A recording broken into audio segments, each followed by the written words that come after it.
Est-ce que tu as déjà ressenti que tes expériences amoureuses ou tes relations se ressemblent beaucoup à chaque fois, que tu es comme piégé dans un schéma qui se reproduit? On va en parler ensemble, bienvenue dans ce nouvel épisode.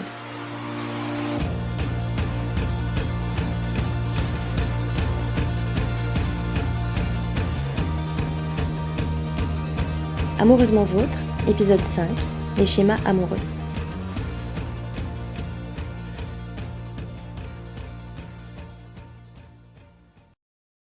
C'est hyper bizarre, ce sentiment de tourner en rond dans sa vie amoureuse.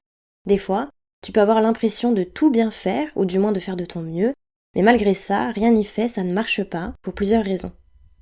Tu peux, par exemple, toujours être attiré par le même type de personne, avec qui, au final, ça ne marche pas, ou alors tu peux te retrouver dans des relations qui ne te rendent pas heureux ou heureuse à chaque fois. Des fois aussi, c'est plus fort que toi, tu reproduis sans cesse le même comportement dans ta relation. Ça peut être la jalousie excessive, la fuite, la possessivité, ou au contraire le retrait. Bref, il y a une multitude de scénarios comme ça qui peuvent se reproduire dans ta vie relationnelle et amoureuse. Et des fois, t'as tellement la tête dans le guidon, ou pour toi c'est tellement normal, que tu peux penser que c'est comme ça, c'est la force des choses, c'est ce à quoi tu es destiné. Encore plus, tu peux penser que c'est de ta faute, que c'est entièrement toi le problème, et que t'es condamné à répéter ces scénarios, alors qu'en fait, c'est pas le cas. Tu connais peut-être déjà le terme, mais cette situation dans ta vie amoureuse, c'est ce qu'on appelle un schéma amoureux.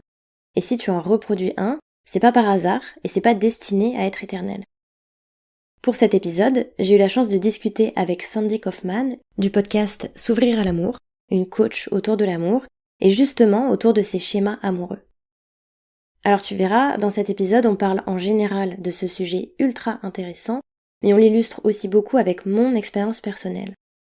Encore une fois, je me livre beaucoup, mais j'espère que ça pourra faire écho en toi et t'aider, pourquoi pas, à comprendre un peu plus tes relations et expériences amoureuses. Bon, sans plus tarder, je pense que c'est pas mal de t'expliquer un peu plus en détail ce qu'est un schéma amoureux, et pour ça je laisse la parole à Sandy. Ah oui, et petite précision, cet échange a été fait en visio, du coup je m'excuse d'avance pour la qualité du son. Un schéma amoureux, c'est cette répétition. On se dit, mais c'est quand même incroyable. Je commence des relations avec des personnes différentes, mais le scénario de fin, c'est toujours le même. Moi, si je parle de mon histoire personnelle, mes partenaires, ils me quittaient toujours pour une autre personne. Donc ça, c'était mon schéma qui se répétait. Ça peut être aussi un comportement qu'on peut ressentir, par exemple, quand on a le sentiment que pour que ça marche en amour, il faut qu'on se suradapte, il faut privilégier plutôt les besoins de l'autre par rapport à soi-même. Ça peut être, on va dire, une forme d'auto-sabotage qu'on a dans nos comportements. Ça peut être aussi ce qu'on croit possible en amour, c'est-à-dire si inconsciemment on pense que c'est pas possible pour nous d'avoir la relation où la personne a envie de s'engager avec nous, envie de fonder une famille, etc., on va se heurter dans nos expériences à des situations où soit la personne ne peut pas s'engager, soit la personne ne peut pas faire une famille avec nous. Et donc, pour résumer, en fait, si je devais te donner une définition, je dirais que un schéma amoureux qui est limitant, c'est une thèse qu'on pense croire étant pour vrai, de manière plus ou moins consciente, qui va faire que ça nous fait un plafond de verre finalement dans nos relations amoureuses. Et ces schémas amoureux, en fait, ils sont pas arrivés comme ça juste par hasard. Cette thèse-là, tu l'as forgée au fur et à mesure de tes expériences relationnelles et aussi avec ton environnement. Donc ça peut être dans l'interaction avec tes parents, dans l'interaction avec tes camarades de classe, tes premières relations amoureuses. Et aussi globalement, le sentiment que tu as eu d'être en sécurité ou pas, d'être toi en fait dans les relations. C'est vraiment la résultante en fait de toutes tes expériences relationnelles passées qui, si tu veux, forment cette vision inconsciente ou plus ou moins consciente. Des fois, on a conscience quand même d'un schéma qui se répète et puis des fois pas du tout, de cette vision inconsciente de l'amour. Et c'est ce qui souvent donne ce sentiment de... Moi, les gens, ils viennent vers moi, ils me disent, mais je comprends pas, j'ai envie d'être en relation, j'ai envie d'être avec quelqu'un, mais ça bloque. Je vois même que des fois, je m'auto-sabote, je ne sais pas pourquoi. Ce qui est hyper intéressant, c'est que cette thèse, cette base de données que tu forges, elle peut remonter à très très loin, jusqu'à la période où tu étais encore dans le ventre de ta mère. Selon comment s'est passée ta période in utero, si, je sais pas, si ta maman était stressée à ce moment-là, si tu étais désirée ou pas, si s'est passé des événements qui ont bouleversé émotionnellement ta maman, toi, en tant que bébé, en tant que fœtus, tu ressens tout ça. Et tu commences déjà, en fait, à créer cette base de données sur ces perceptions, finalement, que tu sens dans le ventre de ta maman, les perceptions que tu peux avoir au moment de la naissance, si c'est une naissance un peu plus compliquée, difficile, avec des interventions un peu d'urgence. Tout ça, c'est déjà la première étape de, si tu veux, de cette constitution de cette base de données. Toute cette base de données de ce que tu penses mériter, de ce que tu peux faire ou pas en relation, de la sécurité que tu ressens avec ton environnement, c'est sauvé en fait, pas seulement dans ta tête, mais aussi au niveau de ton système de survie, ton système nerveux. Pourquoi? Parce que en fait, ça va te permettre d'avoir instinctivement, en mode réflexe, de pouvoir percevoir quand une relation elle est plutôt sécurisante ou insécurisante. Et souvent, les schémas amoureux qui nous bloquent, c'est dans ces moments où on a ce sentiment que ça bug en fait. C'est-à-dire que on se sent en insécurité alors qu'il n'y a pas d'ours qui va nous attaquer. Et c'est là où ça vaut la peine en fait d'aller creuser en fait qu'est-ce qui s'est passé dans ton passé relationnel et environnemental qui a pu déréguler ton système nerveux et qui te crée en toi cette insécurité ou qui peut te donner le sentiment de toujours répéter ce même scénario en amour et que tu n'arrives pas à changer en fait la direction. Bon, pour la suite de l'échange, on a pris l'exemple concret de mon expérience personnelle, du coup je crois que c'est le moment où je te parle de mon schéma amoureux. C'est qu'un exemple parmi d'autres, mais il résonnera peut-être en toi d'une façon ou d'une autre. Ce qu'il faut savoir, c'est qu'avant cet échange avec Sandy, j'avais déjà commencé à me poser et à me demander pourquoi mes relations précédentes n'avaient pas marché ou n'avaient pas continué. Et en fait, je pense que je le savais déjà plus ou moins consciemment parce que j'ai pas mis très longtemps à me rendre compte de mon schéma amoureux. Quand je fréquente quelqu'un, et surtout quand j'ai des sentiments, j'ai tendance à m'oublier. Et à chaque fois, c'est le même schéma, je me suradapte à la personne avec qui je suis, je mets mes envies, mes passions, mes besoins de côté pour faire passer celle de la personne que je fréquente au premier plan. Pour te donner des exemples, mon premier vrai copain avec qui je suis restée environ 5 ans était très sportif. Il allait à la salle quasiment tous les soirs et j'ai fait pareil avec lui, jusqu'au point d'aller calculer tout ce que je mangeais et tout ce qui s'ensuit. Je m'étais auto-persuadée que moi aussi j'étais autant passionnée de ce sport et de ce rythme de vie, alors que c'était pas le cas, enfin c'était beaucoup trop intense pour moi. Pour ce qui est de ma deuxième relation, mon ex était très casanier et attaché à son quotidien et à ses habitudes. C'est comme ça qu'il se sent bien et en sécurité, alors que moi je suis un peu plus un électron libre. J'aime bouger, sortir, partir en week-end, voyager. Et comme c'était pas son cas, je me suis adaptée à sa façon de vivre à lui. J'ai toujours cru que c'était mon langage de l'amour, que c'est comme ça que je montre que j'aime, c'est-à-dire en prenant soin de l'autre, de ses besoins et envies, sans prendre soin de moi, de mes besoins et de mes envies. Mais un langage de l'amour, c'est censé faire perdurer le couple, alors que là, c'est pas le cas. À force de me suradapter à l'autre, forcément, au bout d'un moment, je suis plus heureuse parce que je me suis oubliée, et donc on arrive, en résumé, à la rupture. Bon, une fois qu'on a identifié son schéma amoureux et qu'on en a pris conscience, le but du jeu, c'est d'aller trouver et comprendre son origine. Et là, on est allé fouiller très loin avec Sandy. On parlait au début de l'épisode de la partie in utero, et ce qu'il faut savoir, c'est que j'ai un grand frère qui, à la base, avait un jumeau. Malheureusement, ma mère a donc perdu un fœtus sur 2 sans savoir qu'elle attendait des jumeaux. En fait, elle pensait attendre qu'un seul enfant, et elle a appris qu'il y en avait 2 quand elle a appris qu'elle en avait justement perdu un. Cet événement-là, c'est du coup la première piste qu'on a explorée avec Sandy. ce qui s'est passé avant toi in utero, ça peut, en fait, quand toi tu arrives dans ce monde, créer des fois ce sentiment un petit peu de culpabilité. Pourquoi moi et puis pas les autres? En fait, ça se passe pas au niveau rationnel, au niveau de la prise de conscience, c'est au niveau du corps, en fait. Le corps a des mémoires. Toi, quand tu arrives en tant qu'enfant, en fait, tu te connectes à cette mémoire du corps de ta maman et pas forcément de ce qu'elle a pris, elle, conscience. La deuxième chose qu'on a explorée pendant cet échange, c'est ma façon de prendre ma place de manière générale. Et ce qu'il faut savoir, c'est que j'ai toujours été très timide et discrète. Je travaille beaucoup là-dessus et ça va mieux maintenant, mais j'ai toujours quand même du mal à m'intégrer dans un groupe, par exemple. C'est pas que je m'excuse d'être là, mais je suis toujours plus en retrait qu'au centre de l'attention. J'écoute plus que je parle, et c'est pas facile pour moi de m'imposer dans une discussion. Tu vois, c'est ce que tu as dit, c'est je veux pas m'excuser d'être là. Ça, c'est les mots que tu as dit.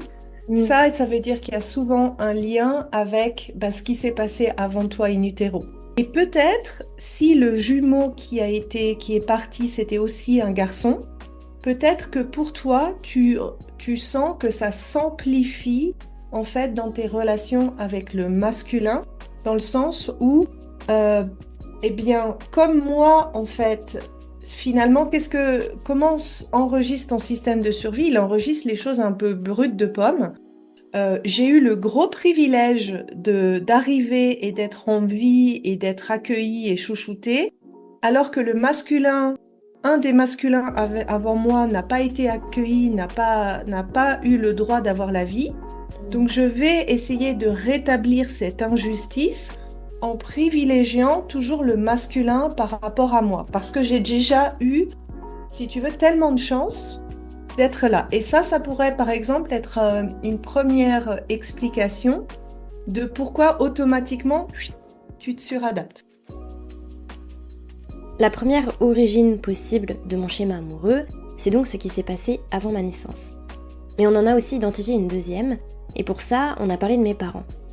Vous avez été plusieurs à m'envoyer des messages par rapport à l'épisode 1 et l'incroyable histoire d'amour de mes parents, donc tu la connais peut-être déjà. Mais en résumé, mes parents se sont rencontrés au Mexique, dont ma mère est originaire. Après un amour épistolaire, ils se sont mariés et ma mère a donc quitté son pays et sa famille pour venir rejoindre mon père en France, donc un pays qu'elle ne connaît pas, dans une famille qu'elle ne connaît pas et avec une langue qu'elle ne maîtrise pas. Au début, mon père était militaire, donc assez souvent en déplacement jusqu'à ce qu'il change de métier au bout de quelques années. Mais du coup, ces premières années, ma mère s'occupait de mon frère et moi. Une fois que mon père a changé de travail, ma mère a pu donner plus d'importance à sa vie professionnelle et ils ont pu tous les deux trouver un équilibre dans la gestion du foyer entre guillemets. Aujourd'hui, ils en sont à 35 ans de mariage et ils sont toujours ultra amoureux, beaux, heureux et épanouis. Alors, tu as mentionné quelque chose de super important. En fait, cette création de base de données, elle se fait de manière plus importante dans tes 7 premières années de vie. Parce que c'est le but, en fait, que l'enfant, le jeune enfant, ait sa base de données la plus complète possible, le plus tôt possible. Elle continue de se créer, de s'adapter avec le temps, avec les liens que tu as. Et donc, c'est vrai que quand tu regardes la relation avec les parents, ce qui est le plus important, c'est vraiment de regarder ces 7 premières années de vie. Ta maman, elle est arrivée. Ensuite, ton papa a changé de métier, donc elle a pu aussi faire sa vie professionnelle. Et ils ont créé une base solide où ils collaborent et ils ont entretenu leur relation. Mais peut-être que toi, en tant qu'enfant, ce que tu as pu percevoir, c'est un petit peu ce sacrifice que ta maman a fait. Et encore une fois, ton système de survie, il a pu enregistrer quelque chose comme « Quand je suis un féminin, je dois me sacrifier et un sacrifice suffisamment important pour être en relation avec quelqu'un que j'aime. » Et donc, automatiquement, en fait, ça crée le schéma, et c'est ce qui se répète un petit peu dans les 2 relations que tu as mentionnées tout au début, que, en fait, c'est comme si tu devais donner un gros sacrifice de départ pour que la relation puisse marcher. Et si tu veux, ton cerveau de survie, il a beaucoup de preuves que c'est ce qu'il faut faire, parce que quand tu décris la relation avec tes parents, c'est une belle relation, ils sont encore amoureux, donc il le fait pas contre toi, il le dit, bah, tu vois, regarde, c'est ce bon exemple-là. Euh, le problème, c'est que quand tu as enregistré ça, en fait, au tout début, dans tes 7 premières années de vie, ton système de survie, ton système nerveux, il corrige pas ce que tu as enregistré après. C'est-à-dire toute l'évolution en fait que tes parents ont eue avec un meilleur équilibre dans leur relation, un plus grand partage, etc. Et en fait, le problème, c'est de se dire, OK, d'aller voir qu'est-ce que tu as enregistré là pour le changer en fait. Bon, maintenant qu'on s'est dit tout ça, on pourrait penser, en tout cas j'ai pensé, qu'une fois que j'avais déterminé mon schéma limitant amoureux et que j'avais compris d'où il pouvait venir, je pouvais en sortir presque en claquant des doigts. Mais en fait, c'est pas si simple. Parce qu'en réalité, ça fait 2 ans que j'essaye plus ou moins d'en sortir, sauf que je me rends compte que soit je vais reproduire instinctivement ce comportement de suradaptation quand je vais rencontrer quelqu'un, soit, au contraire, je vais pas aller plus loin avec quelqu'un d'autre, qui n'est pourtant pas une mauvaise personne, mais parce que son rythme de vie, par exemple, ne correspond pas à ce que je veux maintenant vivre en couple, et je me dis, non, cette fois je ne veux pas me mettre de côté. Ce que tu dis, c'est exactement le conflit que tu as entre, OK, j'ai pris conscience de cette suradaptation, du schéma que je répète, et je mets en application des comportements qui sont en alignement avec ce que je veux plus, c'est-à-dire, je veux plus m'oublier dans la relation, donc je mets un stop à la relation.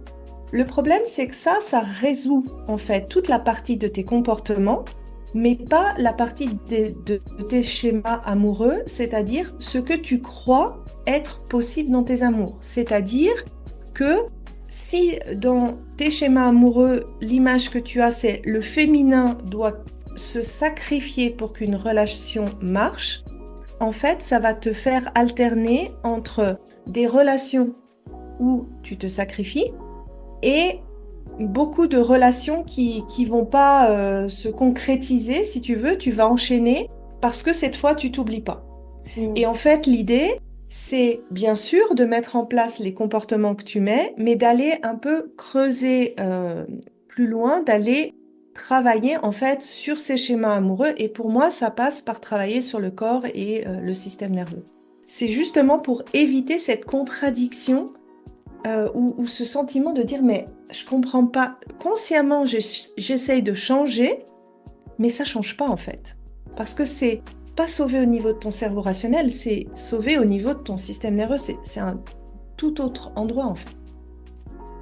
Le travail à faire, du coup, pour réussir à te libérer de ton schéma amoureux limitant, il va au-delà de la prise de conscience. Il passe aussi par toi, par ton corps.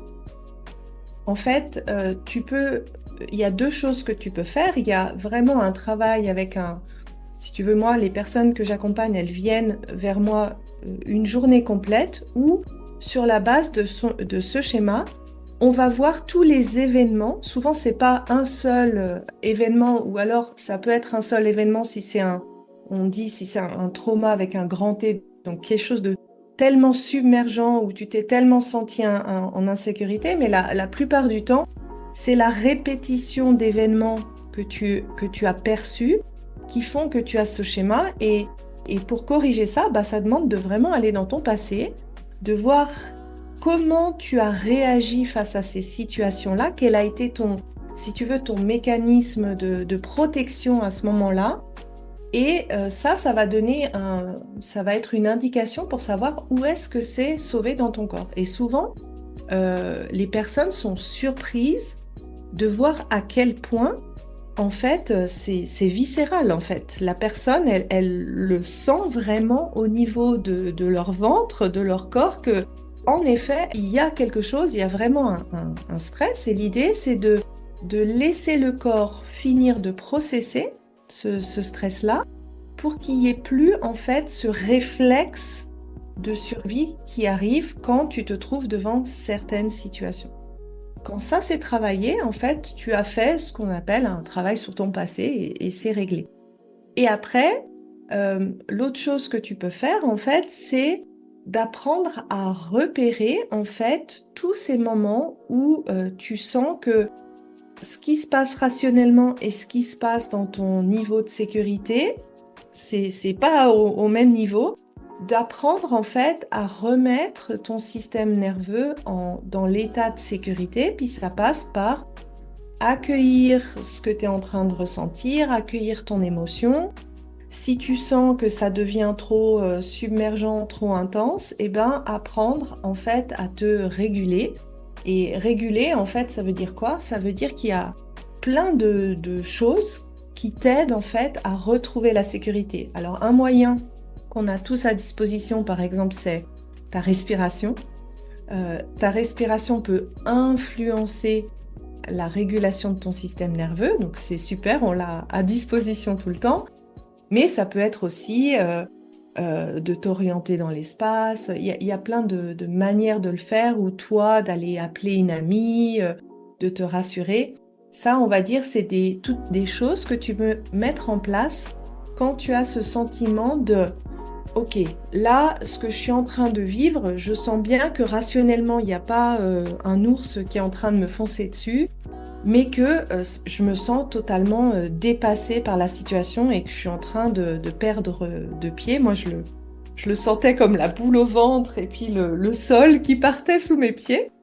Et là, l'idée, c'est t'accompagner et de recréer la sécurité à chaque fois que ça arrive pour que finalement, avec le temps, tes relations deviennent de plus en plus apaisées.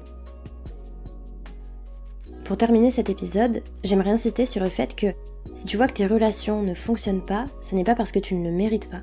C'est pas non plus uniquement de ta faute, ça ne dépend pas seulement de ta personne, et c'est encore moins destiné à résumer ta vie amoureuse pour toujours.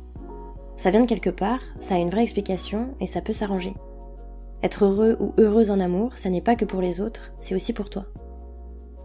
Si ça marche pas en amour, c'est que quelque part, il y a une logique. Et cette logique, elle vient de tes expériences relationnelles passées et de ce que tu as eu comme mécanisme de protection finalement. Et que l'idée, c'est pas d'aller contre toi ou en combat contre toi en te disant mais pourquoi ça marche pas, pourquoi je suis comme ça ou pourquoi je réagis comme ça en relation, mais d'aller plutôt se dire ok, je vais aller comprendre ma logique, je vais aller travailler sur ma logique et petit à petit apprendre une nouvelle en fait. J'espère de tout cœur que cet épisode t'a plu, qu'il t'a fait du bien ou peut-être même qu'il t'a aidé. Prends soin de toi, amoureusement vôtre.